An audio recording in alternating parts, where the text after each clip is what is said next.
When I pulled into my driveway and saw 40 cars parked along my fence line, my first thought was that someone had died.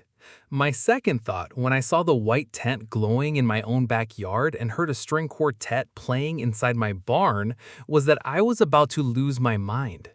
Before I tell you what I found inside that barn, hit subscribe and drop a comment with where you're watching from, because trust me, you are going to want to see how this one ends. My name is Walter Greer. I'm 68 years old, retired from 31 years driving a delivery route, and the barn on my property has been in my family since my father built it with his own hands in 1974. I don't rent it out, I don't host events in it, I store my woodworking tools in there, and nothing else. So when I walked through that crowd of strangers in cocktail dresses and suits, past a sign that said the Hargrove Barn Experience, and found my own barn decorated with fairy lights and a banquet table, I felt like I'd stepped into someone else's nightmare. Standing at the front of it all, holding a microphone like she owned the place, was Denise Mallory. Denise was the head of our HOA board, a woman who once measured my mailbox post with an actual tape measure because she thought it was a half-inch too tall. She saw me coming and her smile didn't even flicker. "Walter," she said, like I was the one who didn't belong there. "You're early. The Hargrove family doesn't usually arrive until cocktail hour ends." I had no idea what she was talking about. I told her plainly that this was my barn, my land, and I wanted everyone gone in the next 10 minutes. That's when Denise laughed, actually laughed, and told the crowd that I was the property's caretaker and that I was joking around, the way I always do. The crowd chuckled along of her. 40 strangers laughed at me on my own land. I learned, standing right there, that Denise had been renting out my barn for $5,000 a month to host weddings, birthday parties, and corporate retreats.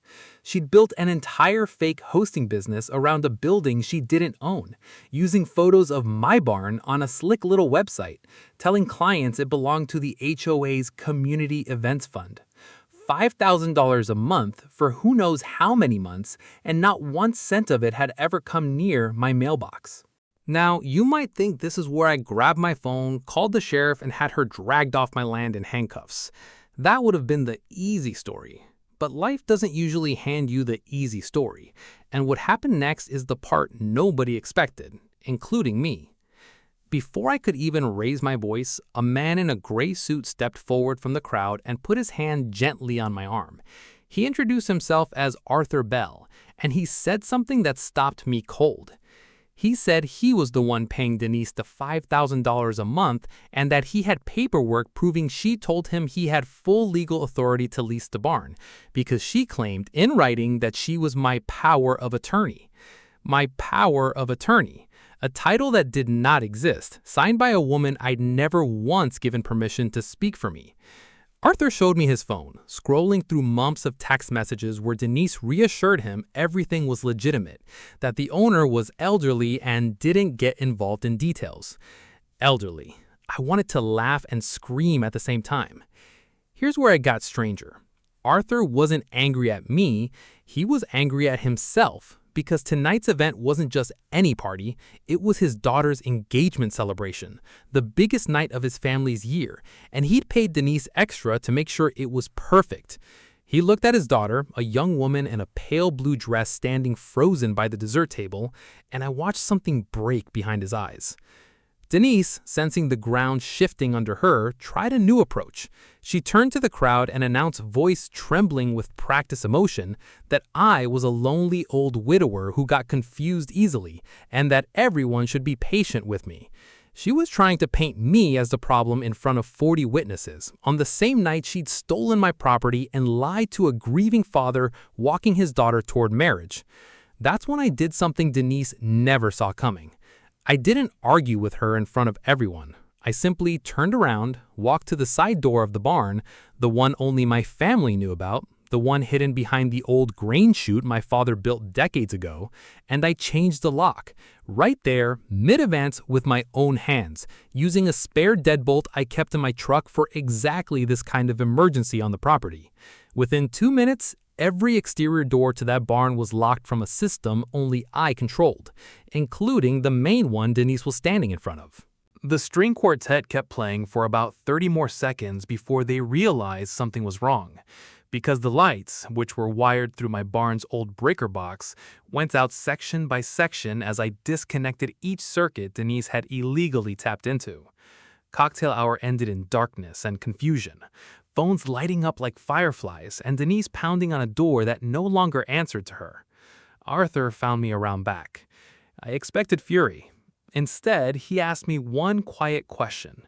Did I want to press charges, or did I want my $5,000 a month, paid directly to me, for letting his daughter's engagement party finish properly tonight?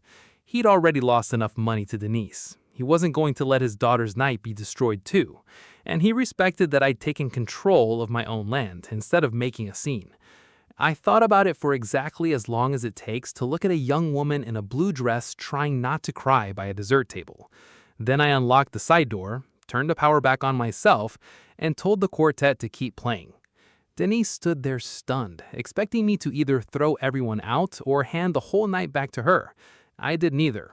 I told the crowd, calmly, that I was the actual owner of this barn, that Denise had no rights to it whatsoever, and that tonight's celebration would continue under my permission, not hers.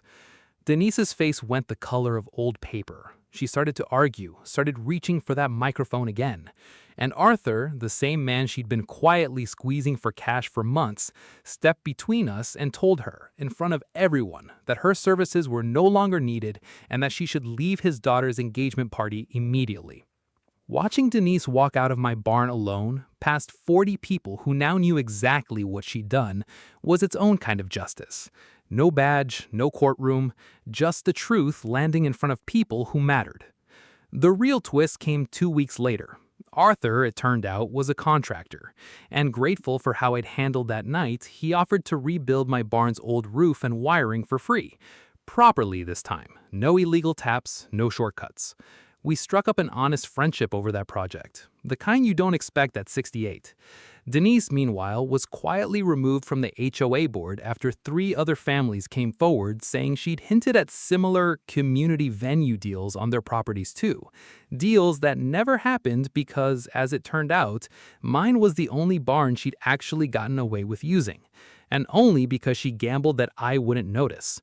She gambled wrong, and the lock I changed that night still hangs on that side door today. A small steel reminder that some things in this life you have to protect with your own 2 hands.